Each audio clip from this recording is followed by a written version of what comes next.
as all of you in your mails have seen, the session would focus on assessments and blended learning. Uh, to speak and to give us insights on this topic, Dr. Vijay Ravi is rather the right person and the most appropriate person. Let me introduce Dr. Ravi to all of you. Dr. Vijay Ravi has vast experience and domain knowledge in the field of education, which makes her a champion in understanding how to better the learning ecosystem. Being a part of the educational landscape for over 4 years, which keeps changing, Dr. Ravi applies a depth of knowledge while interacting with different stakeholders involved in school education. The rich experience that Dr. Ravi has gathered as an educationist, administrator, principal, trustee, director of education, chairman, and managing director of a consulting firm enables Dr. Ravi to critically analyze the strengths and weaknesses of the system and deliver the most appropriate solutions. Over to you, Dr. Ravi. Thank you, Srikant, Rageshi, and all the team members of Collins there, and my very, very beloved teachers and principals of the Punjab region, a land of valor and vitality. Good evening to all of you and namaste. Namaste from me, Vijay Ravi from Mumbai. It is actually a very great privilege for me, an educationist, a teacher by profession for a long time, before I took over very serious responsibilities. And it is a pleasure to interact with you, especially at a time when things are all not very comfortable with many teachers and many children. But then it is always, we teachers have got a great quality, is that, we never admit defeat. We always look forward to a tomorrow. uh, every year we get different students, every year we get different experience, and we look forward to changing a very fast world. And so we refuse to admit defeat as teachers, and I belong to that vast community of teachers, and it is a proud privilege for me to interact with you today. Yes, the pandemic has taken a lot of time from all of you to adjust, adapt, and then also reach out to the children in more than one ways. But I understand, because I used to interact with several people, parents as well as teachers and children, and I understand that you've not given up. You learned it. It's not that we were all knowing technology before that, but we learned it the hard way rather, but then we learned it, and we are executing our job so very well to a large extent. There may be here and there certain discrepancies or difficulties, but then on the larger scale we are going ahead, and congratulations to all of you for that. And also I understand that most of the principals and teachers together are celebrating many festivals on a virtual basis. So you have not even given a feeling to the children that they are missing out the fun and charm of school life. Congratulations to all of you. Pat yourself on your shoulder. Great job doing. So the Collins has been doing a lot of great work towards this. I know I've been watching them since March, since this pandemic started. They have been always on the internet mode and digital mode to convey a lot of things to the teachers, and they've been helping. And I am very proud to be associated with Collins Learning. So here we go today to assessments and blended learning. Srikant was mentioning that I have to talk to you today on this particular topic. So this is a very common requirement of many of the schools today, because most of you are doing blended learning today. So it is a requirement. Now the index today, that is what I will cover today. 45 minutes is the time given to me. So within that time, how I will be doing is I can't see, if I take blended learning, I can do it for days together, all the methods that are adopted. So I will be gently touching upon and giving you a framework for that. Most of you must be using many of those strategies in your schools already, and those people who are doing it will be straight away benefiting from that also. And then I'm going to touch upon a little bit on the NEP and the blended learning. You know, NEP has come as a big a booster, morale booster to most of the teachers and principals. As an educationist for the last 40 years, I have I have realized that NEP is one of the best things ever possible that has happened to India. You might have known that the Finland education system is supposed to be the best in the world, the Finnish model. This, I would say, rather, is almost nearing that Finnish system of education, almost. I'm only wishing sincerely that the NEP becomes a practical thing, implemented well without any fault. That is my dream. Now, the success of blended learning is the next thing I would take up, and then assessment. So, here when I go, the blended learning, when I talk about blended learning, I have to tell you what is this blended learning.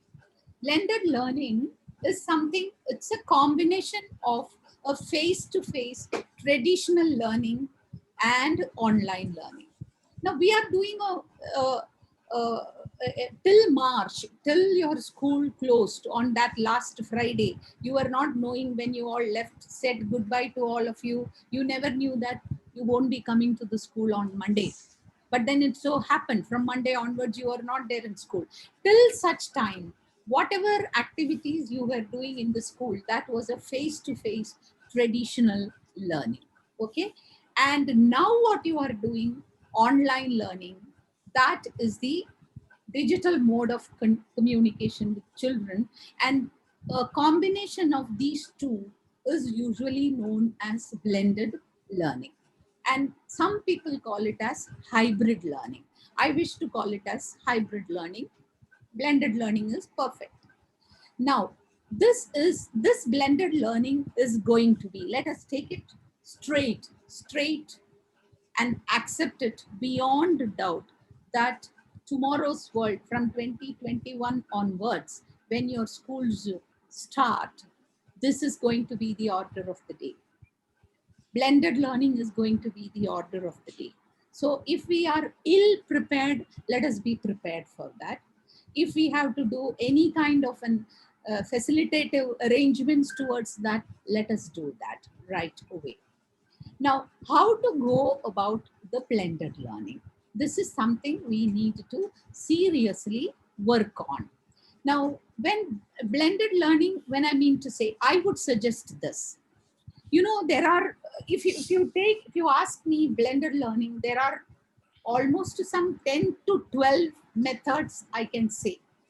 Inquiry based learning is there, thematic learning is there, graphic organizers is there, and flip classroom is there, and cooperative learning strategies are there. Several methods are there, like 12 of them are there, almost. Plenty could be there. uh, it is not possible for a school to adopt everything together onto its platform. It's very difficult, because first and foremost is that for your face to face classes, it is between you and your teachers, I mean the principal and the teachers and the students and the parents.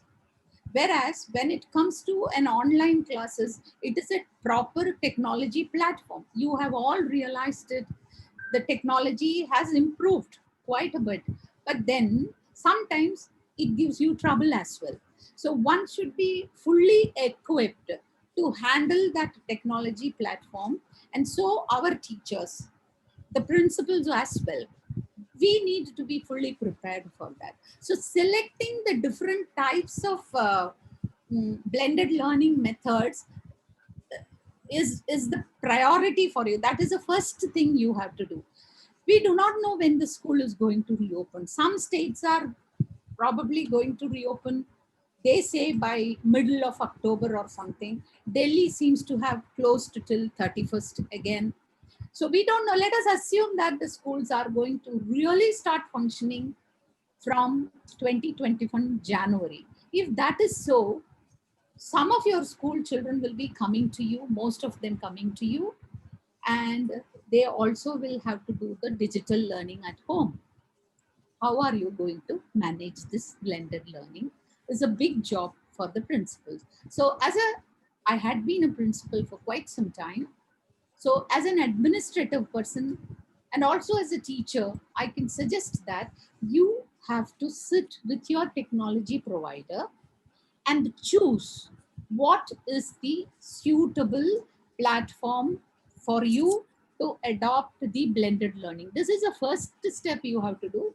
Call your teachers also for that help, and then check internally the principals, please do verify the capabilities of your teachers in handling the technology classes. So whether if they need any kind of a training, please do organize a training before you even reopen your schools.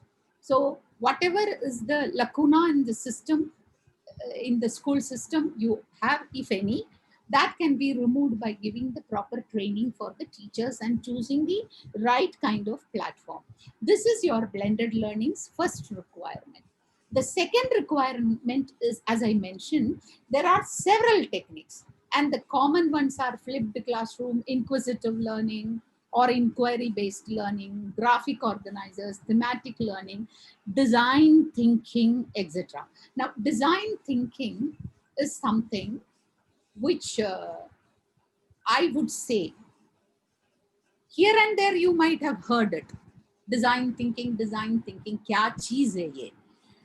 Let me tell you, हाथ जोड़कर मैं बता रही हूँ, this is going to be the order. Tomorrow's learning, blended learning, design thinking is going to creep into your school system, quietly establish itself. So it is high time that the principals and teachers get ready for this design thinking. So in this, while explaining all these methods, while mentioning all these methods, I would like to briefly tell you what they really mean.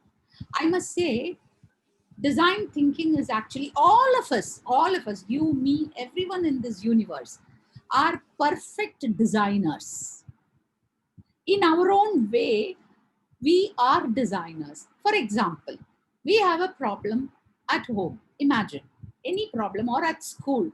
For example, some webinar meeting is taking place, some people have not come in, or some people are not prepared well for the meeting.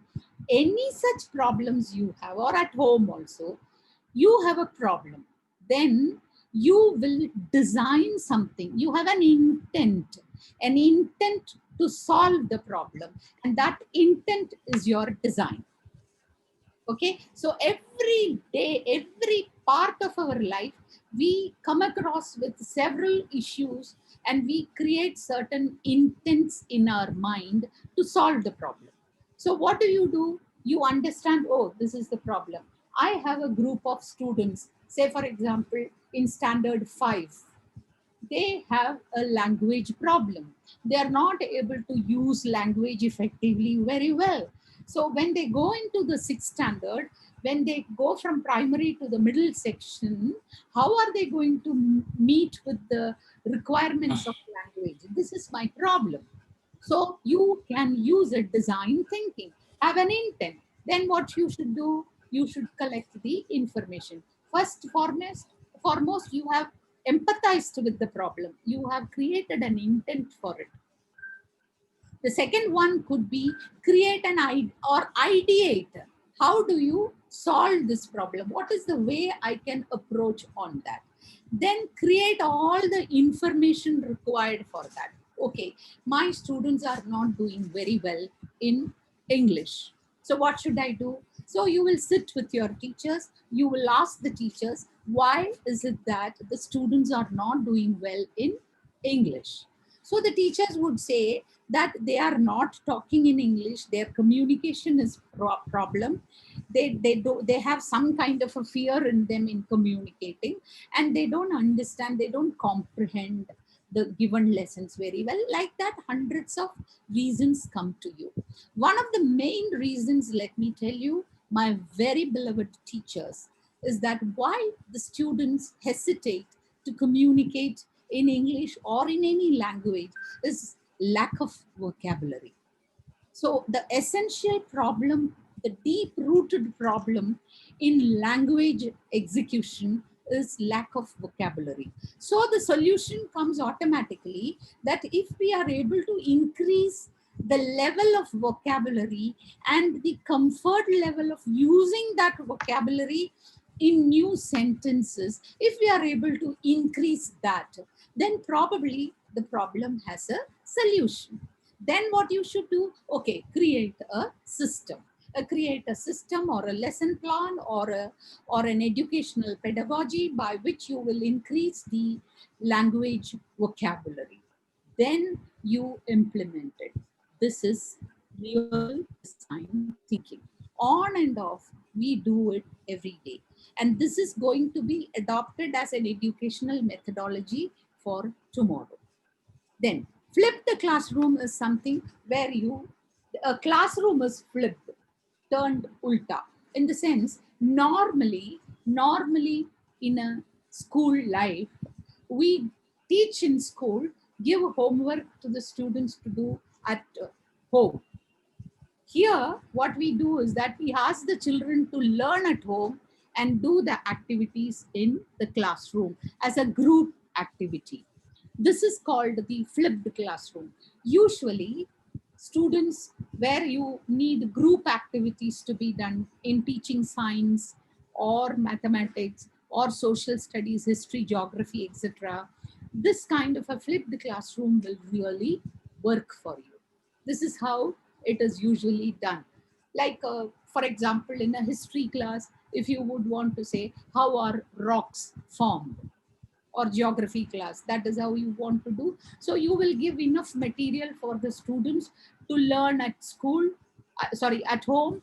Give the material either in the form of printout or whatever it is. Let them sit at home and read and understand, or do an online learning, research, Google, get all those things.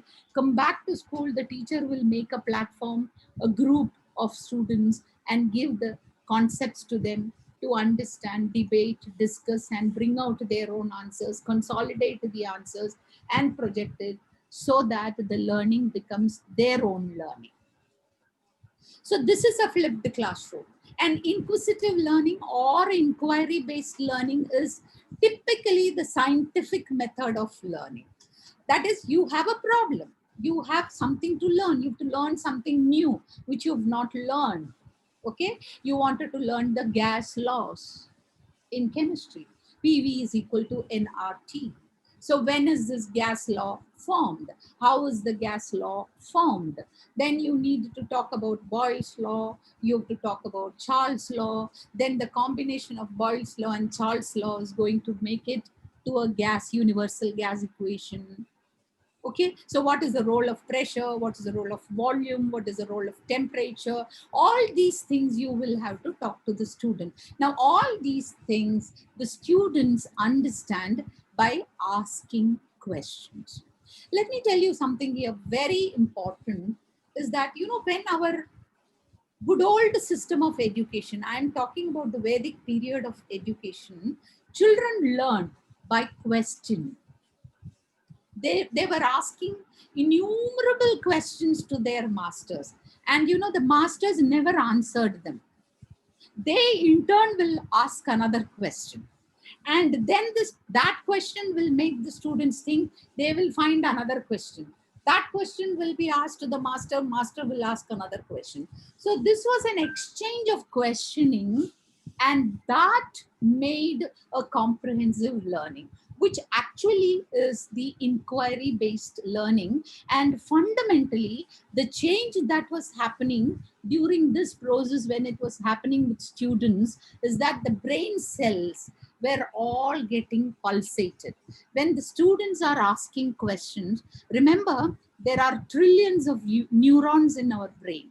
Now, each brain neuron is connected with the other, and whenever a new piece of information is falling on their prefrontal cortex here, it is taken to the backside and it is being processed and it comes out as learning outcomes through the students.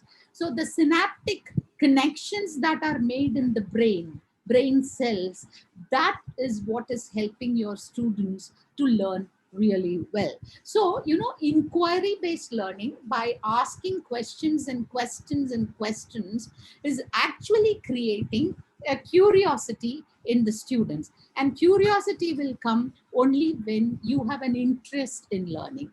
And interest will be there only if you have an attitude towards learning. So the teacher's biggest responsibility in classroom is to create an attitude towards learning. A question, a backbencher sitting in the class, we have plenty of backbenchers. And it is these backbenchers, the front benchers will always give you an answer, fatafat. Even before you start asking a question, they will be giving you the answers. But the backbenchers will be easily knowing to handle a problem. They may not give you an answer, but a problem comes to the class, solving will be mostly the backbenchers, isn't it? So if the backbenchers have a doubt, why should I learn Boyle's law? Why should I learn Charles' law? Why should I learn algebra? These are all the queries they have. Why should I learn? Teacher, you are teaching us so much of pain you are taking, teacher. You are teaching us algebra. What am I learning from this algebra? I don't know. I don't see any purpose in learning. Why should I learn? The teacher should have an answer to them. You know what answer you should give? If people ask you, if your teachers ask you, if the children ask you, teachers, why should I learn algebra? Number one, algebra is fundamental to your higher education learning in mathematics. Number two is that the moment you wake up in the morning, setting an alarm is an algebra. Waking up, brushing your teeth is algebraic expression. All right. Sitting in front of your breakfast on the table and the slow way you are eating your food, thinking and meddling with your mobile phones, etc., is algebra. How the aircraft is landing and moving, the speed is controlled is algebraic lesson. The business profit and losses is algebraic lesson. The mother cooking food, your favorite sweet dish recipes at the kitchen is algebraic lessons. So why should you not learn algebra? This should be your way. For doing this, my very dear teachers, you should be prepared. You should be doing plenty of research. It is not that you walk to the classroom with a textbook and copy it from there on the board. Open this page number, students, please open it. This I am going to do. That is not the way you will teach subjects. You kindle the interest in the children by opening up your context with a related story. Storytelling is going to be the best way to teach your children wonderful concepts in science or math or English or whatever it is. Therefore, creating that interest will make the children curious. And that is what it is about, inquisitive learning. And about graphic organizers, I was given to, and I'm very happy to tell you this, share you with this. Long back, I had done a program for teachers on strategic planning for teaching various subjects in blended learning. There I had explained graphic organizers at length, different organizers, some 10, 12 of them, and the teachers, one or two of them, have made use of those techniques. And they went into their school, their online classes, they adopted that technology. They found that the children loved it. For example, story organizers, persuasion maps, vocabulary maps, flow charts, KWL chart. KWL chart means what the students need to know, what the child wants to know, what the child have learned. So all these kinds of graphic organizers they were using, and they found a tremendous response for online classes from the children. They understood. So graphic organizers is simple. In 100 words, if you are explaining certain things by drawing diagrams, mathematical, you have in your computer shapes, isn't it? Using a shape, either a rectangle or a square or a rhombus or a triangle, whatever shapes you want, you make flow chart following the sequence of things happening.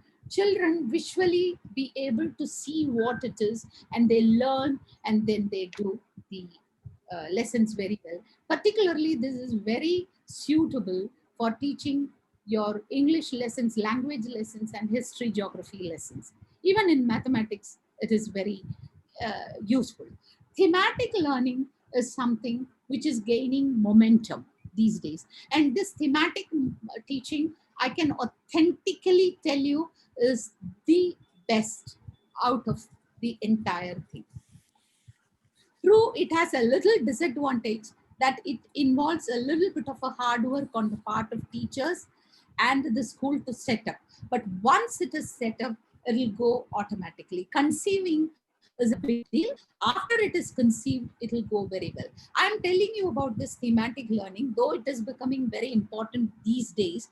20 years back, I have done it with my teachers, and it was brilliantly working. The children were so very happy. They were glued to the library. Aajkal bache log, they are not reading at all, isn't it? My students were glued to the library. They exhausted my library. So thematic learning is you take a project, a topic for teaching, and then link all the other subjects along with that. If you are teaching about myself, if you are teaching about shapes and patterns in mathematics to the children, you will teach the English of shapes and patterns, you will teach the math of shapes and patterns, science of this, and English of this, music, art, craft, PE, everything. Because in and around you in the universe, you have plenty of shapes, plenty of patterns, plenty of geometry around. The beauty of nature itself is an example for you to teach shapes and patterns in standard 1 for mathematics, or standards 2. So, thematic learning actually is an integrated form of learning, which is excellent, found to be. Research shows that it is one of the best methods possible in the world.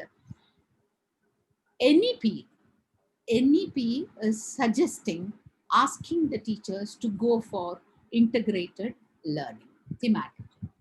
So it is ideal that you are all prepared for that. This is also one of the method for blended learning. Another is, how do we assess the learning? You have done all the teaching through online classes. How are you going to assess the learning? It's very important. One is through traditional ways, which is your paper, pencil test, intellectual analysis. Other is using modern technology and use and the usage of that. Both are required, but then how do you do it? Now you are doing your terminal examinations. Many schools are doing assessments now. And plenty of people have come up with assessment methods for that. Even Collins has come up with that. And I have seen their platform, which they are going to open up today, is one of the best. You can really bank on that. So here, these are the techniques which are used here. Let us see. Blended learning and NEP. And then we will go to assessment. And I think I have 15 more minutes. I will do it within that time. Blended learning and NEP is connected, very, very thickly connected. One, NEP demands a self-sustaining educational methodology, meaning to say the NEP wants the students to take the ownership of learning. You may ask me, was it not before? I'm sorry, with due respect to each one of you, I would say no. We were all so worried about when our children did not learn. We were worried about, oh, when I can give you one example. When the 10th standard results come, who's more excited and worried? The principals and teachers. They will be the one who will be glued to the computer to see, and whom they will be seeing, not the toppers. They will be worried about those children like cat on the wall sitting people. Did he pass? Did he do well? What was that all? The worry, the concern that you had for your children, because you were learning on his behalf. You wanted to learn him to learn, but he would never learn. He never took, oh, teacher वैसा बोल रही है, ठीक है, उनको बोलना है, हमको सुनना है, चलो. From 9 to 4, I'm in school, period, homework done, not done, it's not my way at all. Go about, go ahead. Everything has changed today. The situation has totally changed. Ownership is on whom? The children. Ownership is on whom? The parents. The parents are sitting with the children. Earlier, the parents were blaming the schools, blaming the teachers. At the drop of a hat, they had one thing or the other to point finger at the school. The teachers, they never understood the difficulty of a teacher managing 40, 50 children in a classroom. They can't even manage one child at a time at home. So, here NEP is demanding a self-sustaining educational methodology which necessitates children to be primary learners. So blended learning is going to help you there, because the ownership is on the children. Online learning is happening, and classroom face-to-face learning is happening. Teacher is giving, teacher is a facilitator, teacher is also a creator of knowledge there, giving them enough and more materials to them. Learning is their responsibility through activities, group activities, individual activities, or any other mode of activities. NEP lays emphasis on assessment. Extremely important part. It is not important that you teach them everything and anything, but how did they learn it? Usually we were assessing the children. Let me tell you humbly, we were assessing the children on what we taught them, on what we taught the children. We were assessing the children, not on what they learned. Is it not true? Yes, it is. We completed a portions. We used to say, teachers usually say, I have to cover the portions. Arey yaar, we are here to discover the portions, not to cover. Let us discover the portions. Let the children learn, and test the children on what they have learned and not what you have taught. That's very important. NEP also insists on emotional and social development. Very important. That we were always, all our assessments so far were only intellectual assessments to test the academic mastery. Okay, we were only checking whether the students have learned whatever summative, terminal examinations. We very beautiful terminologies were introduced to all of you years back in terms of continuous assessment and all that, without even giving enough kind of a training to teachers. But whatever they are, formative assessments, they have all been in a fluid state, not really taking through. Summative assessments were the ones which you really banked on for promotion purposes, or to detain a student in a school. All right. So I would say summative assessments are required.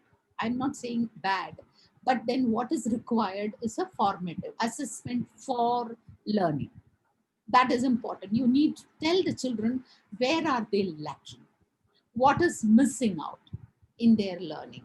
It should be told to them, your son is poor in mathematics, poor in English, poor in geography, history. That is not what the parents are sitting there to listen from you. You needed to tell the parents. They don't know anything about how you are teaching, what you are teaching in the classrooms. You need to tell the students that, yes, your son is good in arithmetic or geography, or in certain children are too good in map reading. But When you ask them to write in detail, they may not. So map reading requires a lot of space visualization. You know, the direction, sense of direction should be thorough. Those children are brilliant with sense of direction. Why not you test them on that? We test the children not on what they know. That is a problem with us.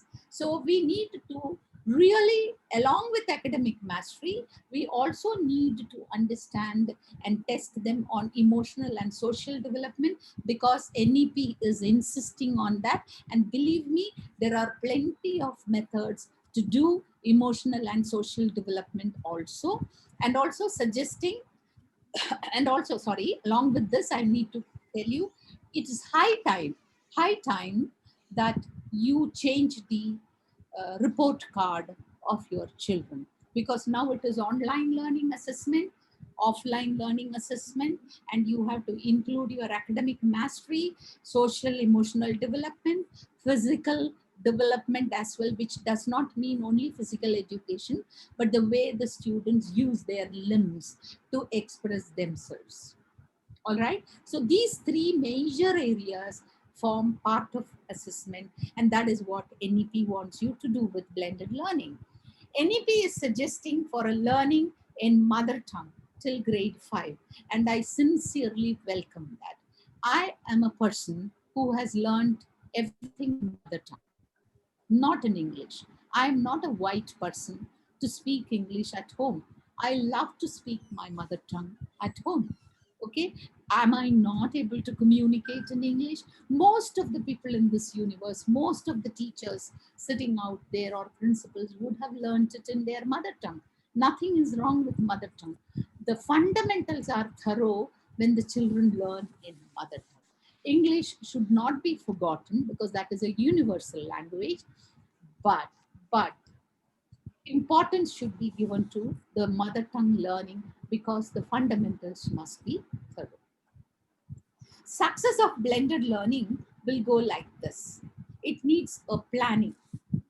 100% planning is required. Your sessions must be planned very well. Your syllabus must be chosen. I would say you should choose, suppose you have 20 chapters in English to be taught for a class 8. Then in that case, the 20 chapters you will decide what I will do with face-to-face learning, what I will do with online learning. Choose topics where more of grammar and such things are required, where children need to be interacted frequently. Do that for face to face classes. The others, which they can learn by reading, give it for online classes. The syllabus should be decided. Vertically, make an assessment of your concept. In an English chapter, 20 chapters are there. You as make a vertical map of your topics in such a way the concepts are linked to the other. That will help you plan your lessons beautifully well. Processing your blended learning, scheduling the sessions with the technology, important you are doing it, preparing for the sessions. And Hath Jodkar, I am requesting you, your lesson plans should not be lifting from the textbook and writing a lesson plan. Please write concepts. Only concepts should be highlighted in the lesson plan. Textbook writers will give you hundreds of examples. You do not have to do all of that. Take a concept, reinforce that concept into the students by suitable examples, finish it off. This is what you need to do. And monitoring the session is particularly the job of the principal. Implementing the blended learning, assigning the work to the students and the teachers is a major job. This is to be done very carefully by the principal. You know why? There are certain teachers who are extremely good with the technology. So group them subject wise and give the online classes to those people. They will do better. The offline classes, some teachers are excellent. So group teaching is something which you can think of while assigning the work. The sessions, implement the sessions and assess the sessions. You have teachers, principals, I don't know. Most of you, you are all very great people sitting out there. So I trust you. But some of the principals give the responsibilities and disappear from the scene. It should not be.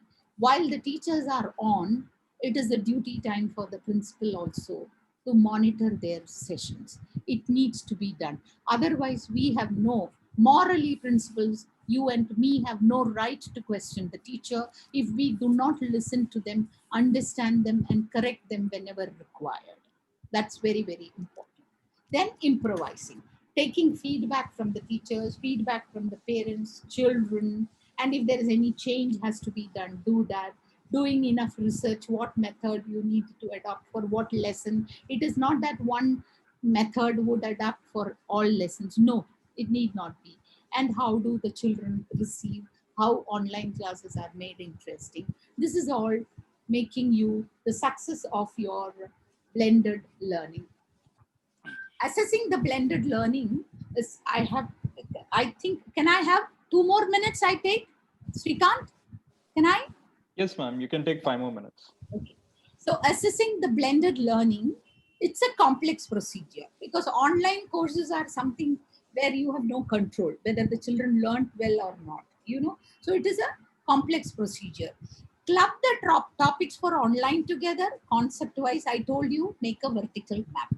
Okay. So in grammar also, if you are talking about adjectives in one chapter, another one is adverbs you are talking about, another one is transitive verbs, intransitive verbs, like that you can make a vertical link of the concepts. This is the first thing you can do. And the club the topics for face-to-face learning together, which you already have done. I told you previously, this also you have done. Now design the questioning pattern. Now, never ever use the same yardstick for questioning online sessions and offline sessions. There are different requirements for different children. Your learning itself is differentiated learning. Children learn in different ways. That's what I was telling, yes, in yesterday's program. Children learn differently. Some children learn by reading loudly. Some children through silent reading. Some children by sitting and visualizing. Some children by doing with their hands. Some children want music to be on while they are learning. You do not know how the children learn because their synaptic connections are different. Their neurons get excited, pulsated at a different kind of stimuli. So you do not know how they are learning. So when the children learn in a different way, how can we give the children the same standard stereotype of question? Is it right on our path? And we have to test them on 3 areas: academic mastery, social and emotional learning, and physical development, also, not only physical education. All right, 3 areas we have to assess them. So far, we were doing only one: academic mastery. The other two you have to include. How are you going to learn it? How are you going to do it? And in fact, it is a boon to the children if you include all of them. So design a questioning pattern that suits the academic learning in the face-to-face mode and online learning. Incorporate all the 3 major areas for testing, that is the intellectual testing, mental skills, that is the social and emotional development, and physical skills of testing. All right. So incorporate all these things and design a question paper or questionnaire. You will have MCQs possible online. That is a very easiest thing possible. But there in the MCQ also, the skill of a teacher is that you have to follow the Bloom's taxonomy. Building up the knowledge, like knowing, understanding, application skills, and developing and synthesizing, creating new knowledge. Like that, there are 6 skills in Bloom's taxonomy. So you're questioning also from the assessment questions, question bank that is available to you. You should be able to pick those questions which bring out the competencies and skills of children. This is your job. Nobody will feed you. This is a skill of a teacher. So use such questions which will assess their intellectual knowledge, also the mental skills which are required, or emotional skills also, or you, for schools you will have to, as of now I don't think anybody has planned for social and emotional planning. I had been doing it, something I had been creating, something I have shared it with Rageshri also. We need to seriously think of that also. And physical skills for how well the students are able to cooperatively learn things together in the group, individually, or subject wise, or whatever way. All right. And assess them on separate scales. Reading students, oral testing could be given to them, writing skills could be given to them based on the kind of a training that you have given them, the remedial classes that you have given them. Students need to be taught on the basic concepts, not on the content. Completing the content may be a requirement for a teacher, but learning the concept is the only requirement for the children. Please remember this. And create a different student profile from the normal one. Whatever student profile record work is existing for you as of now, forget it. Let it disappear. Create a new student profile.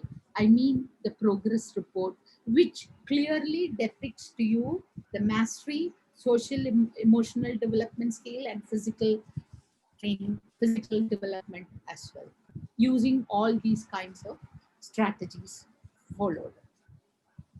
Give an appropriate feedback to the parents. Don't tell the parents that your son is no good. I don't know whether your son is going to be promoted to the next class.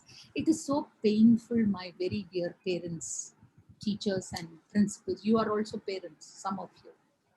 When someone is telling that your son or daughter is no good, he's not going to be promoted to the class level, I am seriously telling you, then the purpose of education is lost. No student is bad. Every child is great, brilliant, good. Only thing is that we don't look at them the way they have to be looked at. Let us change ourselves. If the others are not going to change, children are not going to change. Let us change our attitude, our approach to children. The pandemic has taught us great lessons in life, for you also, for teachers also. You have also gone through immense difficulties, principals as well. Okay, let us learn from all these things and approach a tomorrow that is going to be wonderful. Leaders don't force people to follow, they invite them on a journey. You are on a journey, your teachers are with you, and together you are learning. And touch the lives of children, because only teachers have the power. You only can embrace the children. Your touch makes a lot of difference to the children. They will remember you for their lifetime. I'm telling you, even today on 5th September, children are wishing you from far away. It is not because you taught them physics, chemistry, and biology and English. It is because you taught them. You taught them for life. You taught them good things to cherish in their heart. God bless you all. Wonderful evening to each one of you, and thanks, Collins team. Thank you very much. God bless. Thank you so much, Dr. Ravi. I mean, it was an eye opener. Uh, you ended on a very, very touching note. Uh, we come from a culture where we respect teachers as gods. After the mother and the father, we call the teacher as a god. And I think in one of our sayings, there is a teacher who is respected more than a god. The command of a teacher is respected more than that of a god. So that is the kind of culture that we come from. And to all those teachers, we wish all of you a very, very happy International Teachers Day. Uh, Fortunately, we have two Teachers Days. One is that of the birthday of Dr. Sarvepalli Radhakrishnan, 5th of September. And today, immediately after a month, we have the International Teachers Day. So, to all of you, firstly, in this amazing evening, wish you all a wonderful Teachers Day, International Teachers Day. So, how lucky you are. there are two Teachers' Days. So uh, great congratulations to all of you on that. And if any questions, because we have quite a lot of teachers, both on YouTube and also on Zoom. So we have about 400 teachers with us. So I request all of you, if you've got any questions, quickly, because we have a paucity of time. Uh, so I'll just read some comments, ma'am. Uh, Thanks, ma'am, for this fabulous session, is what they say. So glittering If I may adjectives. just interrupt once, can we have the question and answer round after the launch? Then we can include Okay, all the questions together. Ma'am, Dr. sure. Ravi, is that okay with you? Absolutely fine. Perfect. All right. Thank you so much.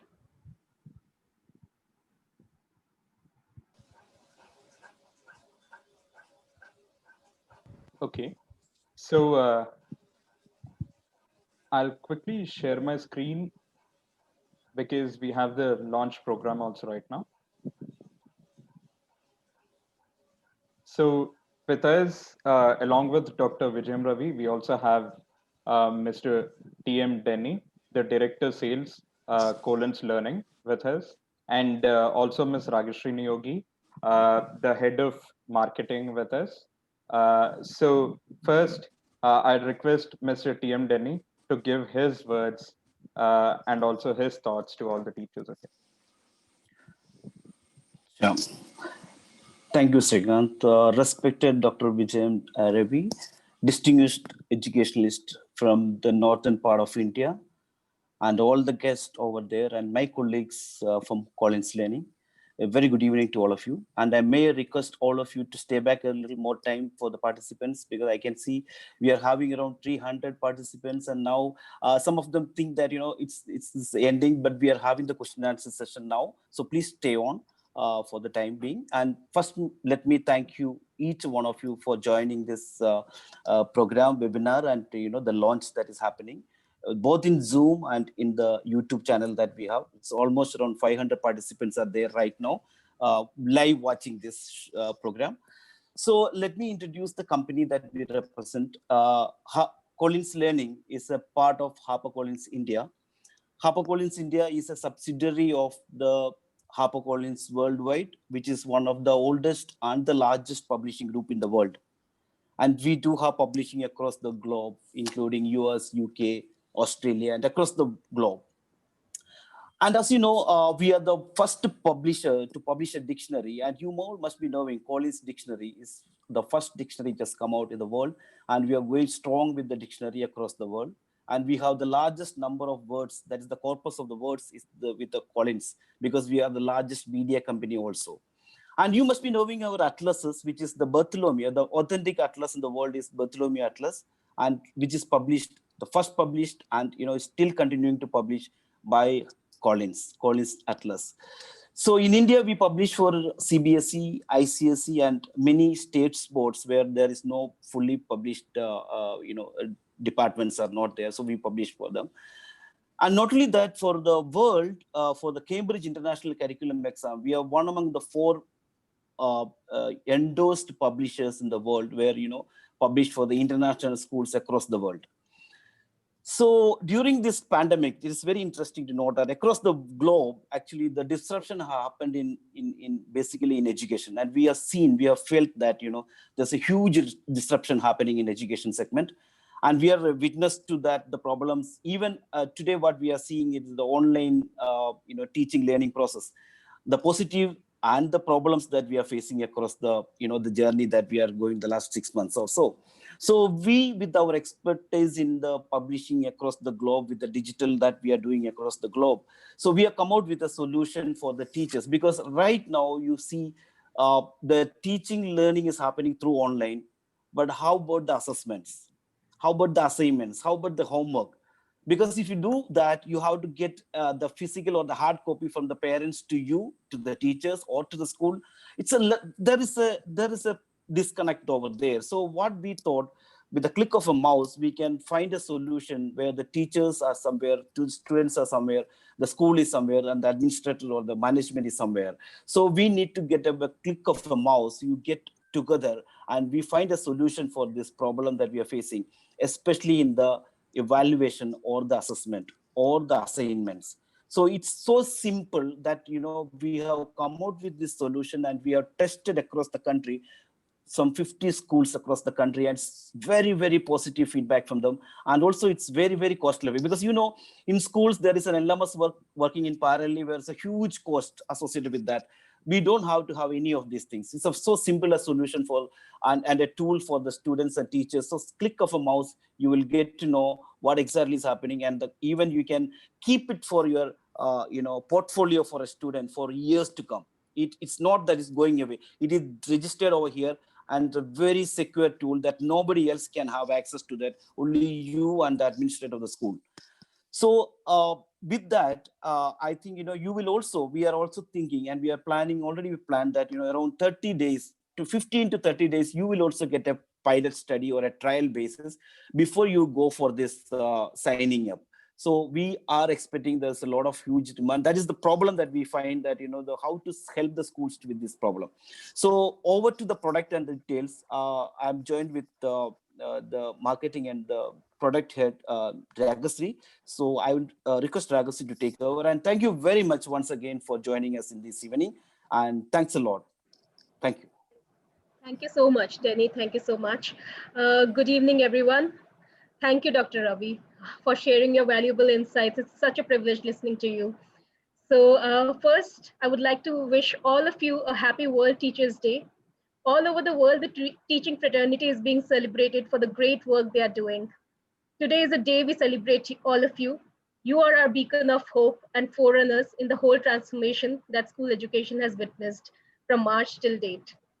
So we would really like to congratulate all of you for ensuring that learning never stops. Thank you so much. And as a publisher, it is a great privilege to be your partners. Right from sharing the ebooks to product trainings, webinars, and student engagement initiatives. It is heartening to see how much participation we get from Punjab and Jammu. So it's really, really heartening. Thank you. Thank you for being, trusting us and for engaging with us in all possible ways. So thank you so much for that. Today is also a good day to launch Collins Evaluate. Denny has already briefed you about it, as it is a tool that will empower teachers. It is a simple and convenient tool and safe for teachers to use, students to use. You will have students' data in one place, and you don't have to worry about the data that you get. It will be with the school administration. With Collins Evaluate, teachers will be able to assign coursework to students in just a few clicks.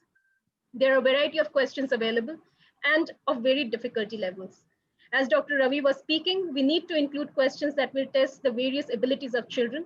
And we really hope that with this tool, you're able to do your best with the students and understand their gaps in learning and where you need to focus. So thank you so much. Shrikant will take you through the product demo. I hope you will enjoy the demo and you will register for this later on. Thank you so much for joining us today. Over to you, Shrikant. Thank you, Rageshri. Before I take the teachers through the product demo, perhaps we can have a short launch program. So I request Dr. Ravi, Mr. Denny, and also Ms. Rageshri to help us launch the Collins Evaluate in front of this August virtual gathering, if I may call it so. Great. So can we have a countdown, a reverse countdown? Yes. All right. Shall I start with 5, 4, 3, 2, 1, and there we go.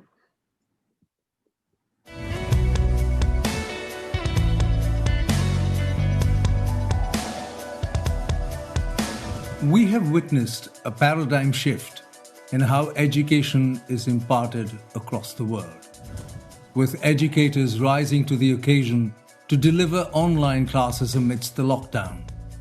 They used e-books to conduct these classes, but faced the challenge of assessing their students in a robust way. Dear educators, we have some good news. Collins brings to you a smart online tool that will help you create, manage, and evaluate assignments of your students in just a few clicks. Welcome to Collins Evaluate, a secure and convenient online tool for educators to assign coursework to their students. Collins Evaluate is a smart online tool that will help you create, assign, and evaluate assignments of your students in just a few clicks.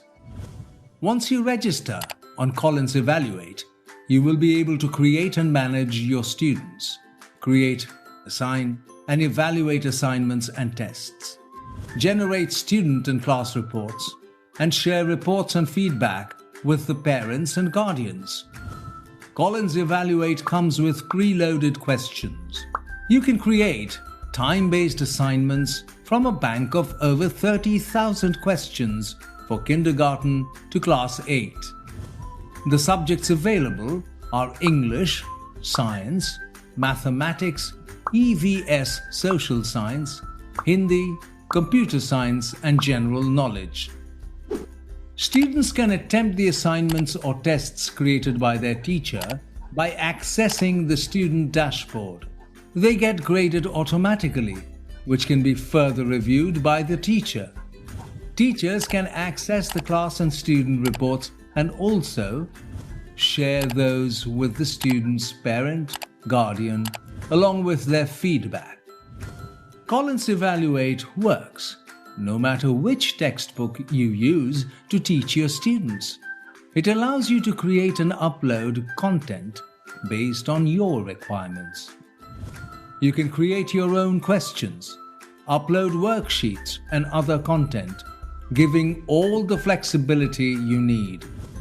Learners don't need to keep switching tabs or platforms and can access content right where they are. Collins provides full support to help you master the tool and benefit from its various features. Collins Evaluate is affordable, easy to use, and makes the teaching learning process more effective. What are you waiting for? Visit www.collins.in/evaluate. Write to Collins Evaluate at harpercollins.co.in for a demo and other queries.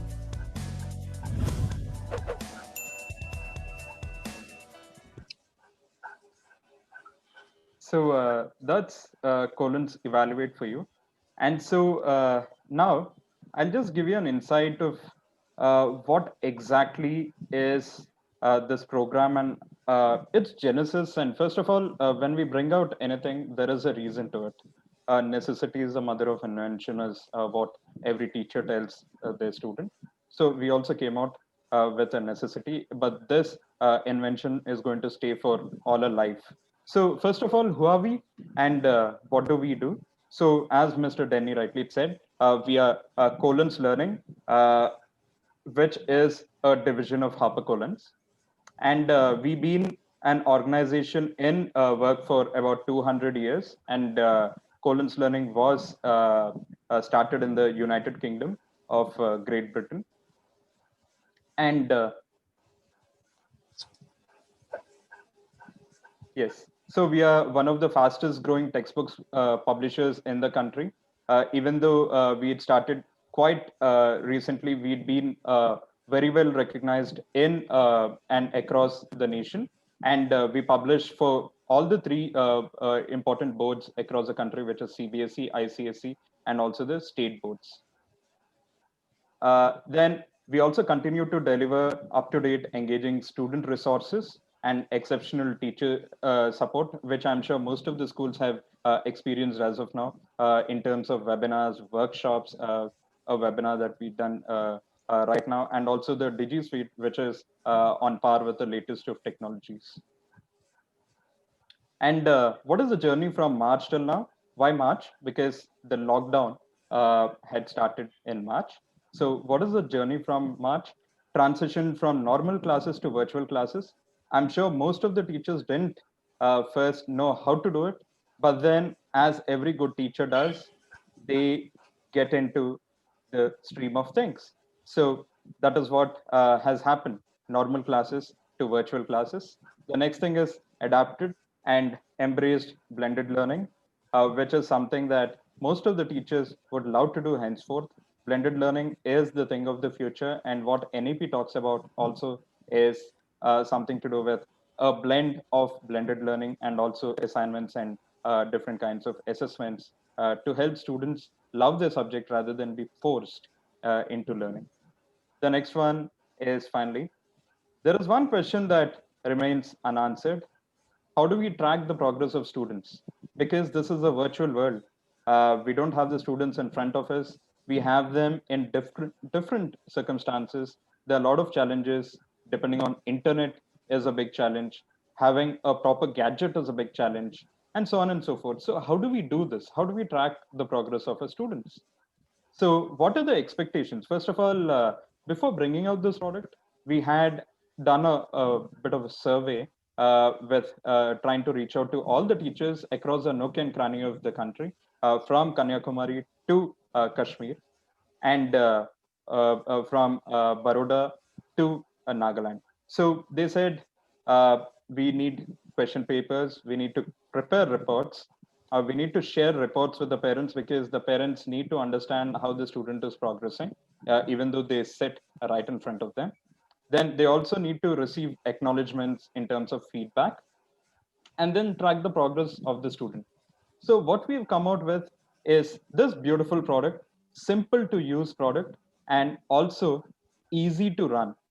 So that is what Colon's Learning has brought out to all the teachers as something, as a tribute to all of you. This is a virtual tribute to each and every teacher across the country. And this program is called Colon's Evaluate.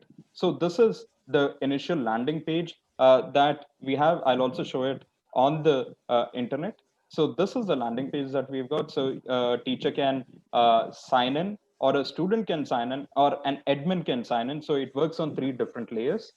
So what are the various things that you get in Colons Evaluate? First of all, it is a secure and convenient online tool because in these days of technology, we are hearing a lot of cyber theft and issues with respect to cyber harassment.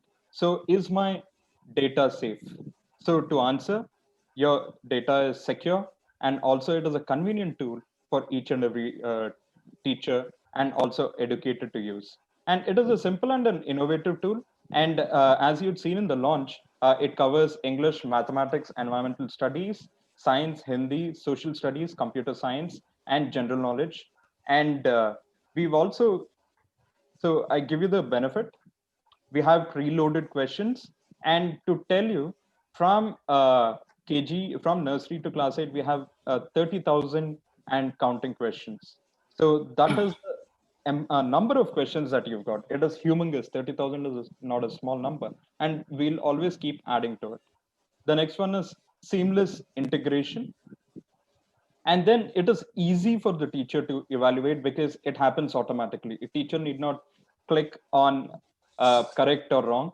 The entire thing automatically evaluates for itself because the answers are designated. A student just needs to give the answers, and then the evaluation happens automatically. And then the reporting, so you also have the entire data with you, you also have the reports, and you see that the entire data also seamlessly integrates in the system. And onboard training is something that we would love to do for all the teachers. This is a promise. So once you like the product and once you like to take it, we will train you, we'll handhold you for quite some time, and we'll also give you some time to run it by yourself because it's an easy product. And this is this is the interface for the teachers. So as I said, the first part of Collins Evaluate is for the admin. So what are the various things that an admin can do and cannot do?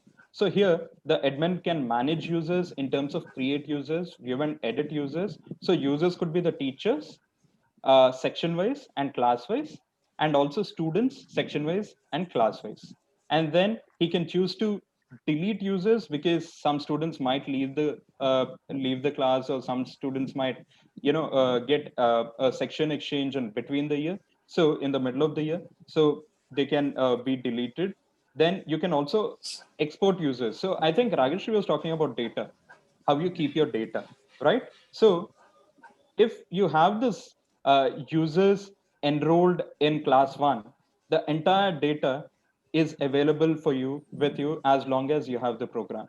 So you need not keep creating the data over a period of time. This data is there for you through the entire 3 or 4 years that you keep this program, or even for 8 years. It depends on how long you keep the program.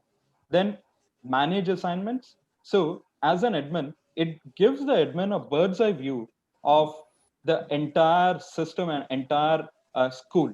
So example, you have a teacher, example, you got a parent who comes, who drops by to your school and says, ma'am or sir, how is my child progressing?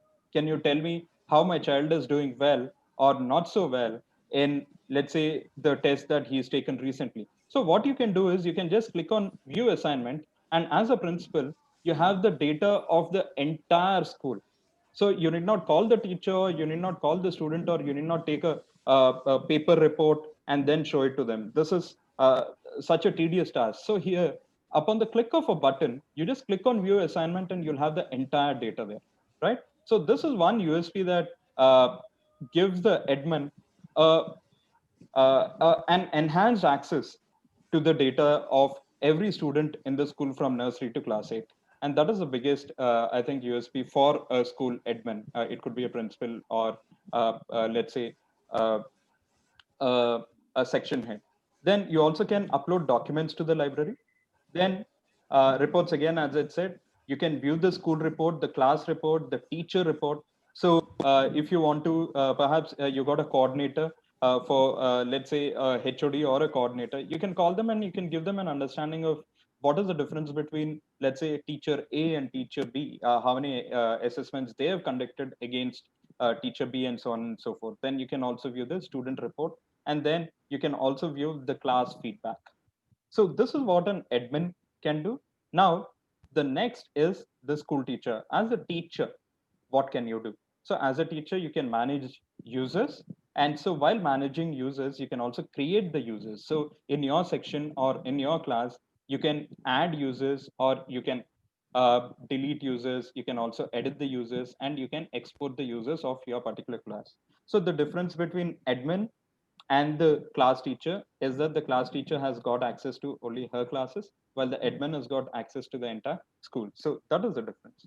The next one is, as a teacher, yes, you can create assignments, you can also view and edit assignments, and you can upload documents to the library. So what is this uploading documents to the library? So usually teachers would like to upload word docs, or audio, or PDFs, or pictures, or so on and so forth, and they would like to include that in the class tests and assignments. So these are the documents that you can take from your access, and you can upload it into the library, and they just stay there. Yes, and then you can also have the access to the library. Then in report section, you can also view report of each of your students. Then you can also create and generate feedback. You can also view the feedback of your students. And finally, as a student, what can I do? As a student, I can see all the assignments that are pending. Then I can also see the assignments that are completed. So teachers do understand that this can also be accessed by the parents. So these are some things that a student and also the parent could choose to do. Then you also have the documents library. So you can have the list of all the documents. You can get access to the list of documents that the teacher has shared with you. And finally, you can view your remarks and feedback of your particular test, right? So these are the various things that a teacher, a school admin, and also a student can do in using Collins Evaluate. Then in a nutshell, it is browser based, so you need not have an app. So most people get this fear, sir, I have just 2 GB of RAM. So I have already uploaded quite a few apps and I can't delete them, right? Now this app is going to, take a lot of space. So this is not app based, it is browser based. So it works well on any good browser, and even the bandwidth is very less. So it works on 2G. I know in Kashmir it is still 2G, while the place I'm sitting, it is 5G. So it works equally good in places where you got 2G internet connection, and also where you got 5G internet. Nevertheless, then it starts from nursery to class 8. You have the various subjects that have been covered. So we mentioned English, mathematics, science, EVS, social studies, computer science, Hindi, and general knowledge. And then we have a humongous repository of questions, about 30,000 questions and adding. Then objective and subjective type questions. So most people think it is only objective. No, we've also got wonderful subjective type options for the teachers. Then auto evaluation, and then support to the educators in terms of hand holding, in terms of frequently asked questions, in terms of videos, so on and so forth. So this is in nutshell what Collins evaluators. And to all the teachers who would like to contact us, please use school support at harpercollins.co.in. And there are also two more IDs that I would like to share with you. And also please access it at www.collins.in/evaluate. This we can always share with all the teachers. And I'll quickly just take you to the browser because most of the teachers would like to see it in the browser. So I've left it open there. So this is a browser, and I've kept Collins Evaluate on the browser. So it works seamlessly on any browser. So I'm using Firefox over here. Teachers can use Chrome. And as you see over here, you can view the demo. So you click and you'll get a beautiful 12-minute demo, which will give you an understanding, which will rather virtually handhold you into working through Collins Evaluate. And click on register now. And using register now, you can register with the program, and you can also try it out for quite a few days. So this is one thing that we would like to show the teachers. And then we've also given you information of, I actually ran you through it, but however, you can read through this, what can the teachers do and what can the students do. And once you've registered, you can also sign in. So I'll quickly, because of paucity of time, I'll just show you one sign in so that it gives you an understanding. So this is how you sign in. I'm doing it for the teacher. So these are the various things. As a teacher, you can create users, right? So this is the kind of thing that you get in terms of signing. Without further ado, I'll open to questions due to the paucity of time. So I request teachers to please send in your questions. And also Dr. Vijayam Ravi is there. So we can perhaps, get both the questions, and we'll take questions from each of you.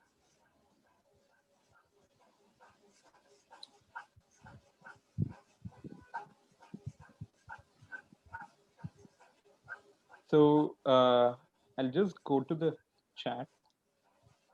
Sir, I wasn't able to register on time. What do we do now? So, ma'am, you can register. There is no problem. If it is about evaluate, as I'd shown you, just click on the website that we'd sent, and you can register. And after registering, you can also go through the entire program. So please add Urdu questions as well. It's a nice idea. So we take that idea, but we'll get back to you on if it is possible or not. Ms. Nazima ma'am.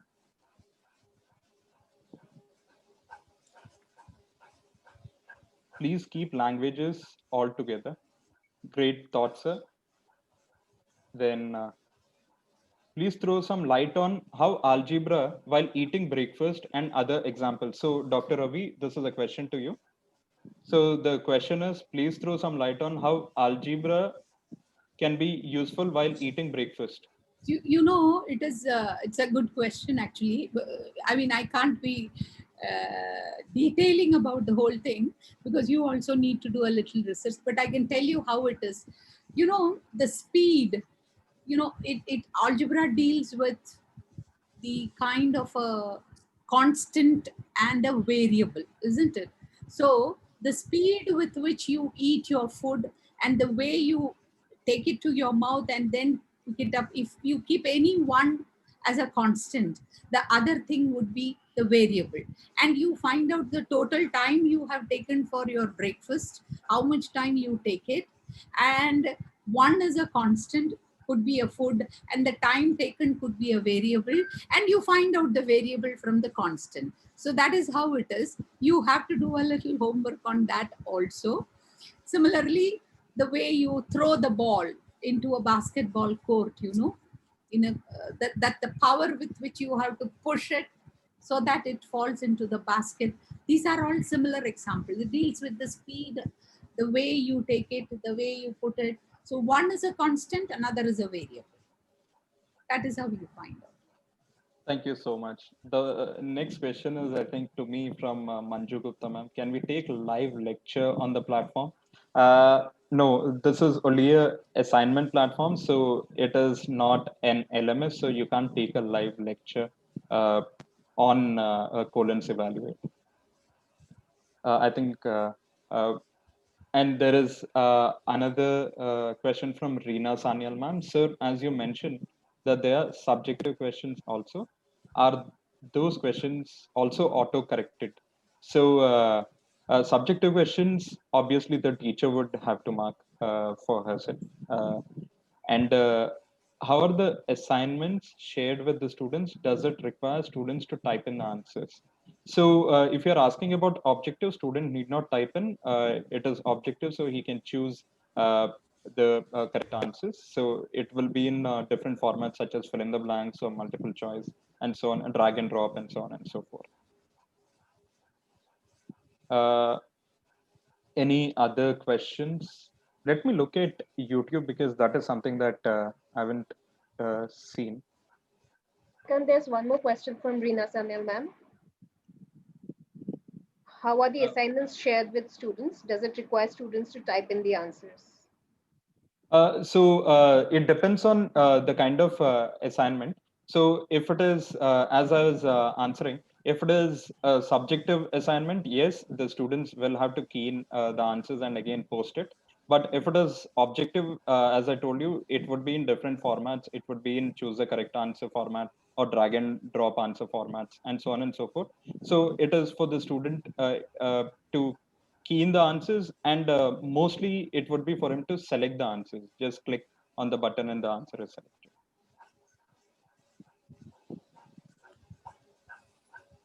And I feel school should take up all the 4 skills and testing them even online, like audio, visual, kinesthetic, and listening, as all students are not very confident in writing or speaking orally, etc. So your thoughts on that? So, question is to me. Yes, ma'am. It's Repeat it once again. I didn't. So first, I'll ask you the question before that. How is blended learning possible in remote areas? How is blended learning? Possible in remote areas. In remote areas. Remote areas, one is a technical issue that you are asking. Remote areas, online learning is always a technical issue. So that they have, see, technology though anyway, it's a very risky affair. So the only possibility is to have a wireless connectivity or something like that is a technical online classes ke liye possible. Or else radio, TV are all a choice for those children who are in the remote areas to reach out. Mobile is another source of learning in many places in remote areas. That is what principals were telling me. This is how we teach our children in those areas where these things are going. This is about the online classes. Blended learning, face-to-face classes was not a problem for you before the school had this kind of an issue before. So be it rural area or city or urban area or whatever area it is, blended learning is a concept, and concept to reach the children in a better way. So when this NEP comes in, you will have to adapt yourself to that learning. So make your school a little more equipped for online learning processes with whatever technological platforms that are available, and give the training for your teachers. This is the only solution available for that. Other than that, there isn't anything, but it is going to stay. So let us be prepared for it. The other one? So I think the next question that I kind of asked you was an opinion and rather not a question. Okay. However, there is one last question before which we close, after which we close, I'm sorry. So this is from Suman Ma. What emotions and social techniques can you suggest for kindergarten students? See, kindergarten, you know, the most precious age of a child is the kindergarten age. And salutations to you people. Suman, you, if you are teaching in the kindergarten, salutations to you. Because that is an area, that is an age wherein the children can be taught several social skills, working in a team, because they have not seen school at all. They were with their mother, with their father, coming to a school where other children are there. They are getting to learn together, getting to accommodate the other person near them. That itself is a big issue for children. Use their psychomotor development in learning, and even in movement, limbs movement, and working in a team, and also learning to go patience, learning patience, because the teacher teaches them the social skill is patience. Okay, learning to allow the other person also to speak, not that I am important, the other person is also important. So such social skills of getting along in a team, interpersonal skills, intrapersonal skills, okay, learning together, all these, tolerance, okay, kindness, compassion, empathy, ये सब चीज skills children learn. Emotionally, they get to learn one of the most important lessons of life, that sometimes they can also fail. Fail not in the examination, but sometimes even their voice will not be heard. Life is not all the time like their father and mother are giving them like that. Sometimes teacher has to attend to other children also. It is not that I am always important, the others are also equally important, you know. And also courage to speak, communicate, you know, these are the things in preschool you will have to seriously work on. Most importantly, I would say, Suman, concentrate on the sensorial experiences that you give to the children. The five senses you will be teaching them in preschool: seeing and tasting and hearing and touching and all that. All these senses will teach your children the importance of the sensory organs, the hygiene, and also the health related to it. And most importantly, they will be able to understand the plight of those people who don't have senses, sensory experiences, who don't have eyes, who don't have ears, who can't taste food. You know what a pathetic situation it is. So while teaching sensorial experience, this is how you take them through emotional development.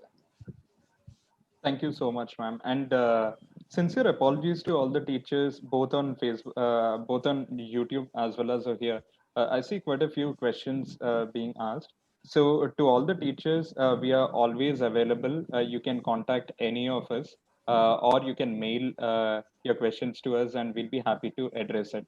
So, with that, I would request Mr. Rajiv Thakur, Regional Manager of Punjab region, to please propose the vote of thanks. Yeah, thank you, Shrikant. Hello. Yes, Rajiv. Yeah. Good afternoon, all. I, Rajiv, on behalf of Collins Learning, actually thanks all educators for attending the session on blended learning and assessment by Dr. Ravi, and the launch of Collins Evaluate, which is a wonderful tool for homework and assignments. We hope you enjoyed the session, and if your question wasn't answered, so the regional team will be in touch with you for further details on both of the things, actually blended learning also, and the launch of Collins Evaluate also. So the detailed demo would be shared, and given by the marketing and the regional teams on individual school basis. I would like to say, actually, the NEP 2020 calls for an investment in digital infrastructure, development of online teaching platforms, creation of virtual labs, and designing and implementing online assessments for the effectiveness of teaching learning process. So we at Collins Learning, as partners in education, are continuously trying to bridge the gap for the seamless teaching learning process in this pandemic scenario from day one. With this, I once again thanks all educators and wish you all a happy World Teachers Day too. Stay safe and thanks. Good night to all of you. Thank you, Rajiv, and thanks to all the teachers.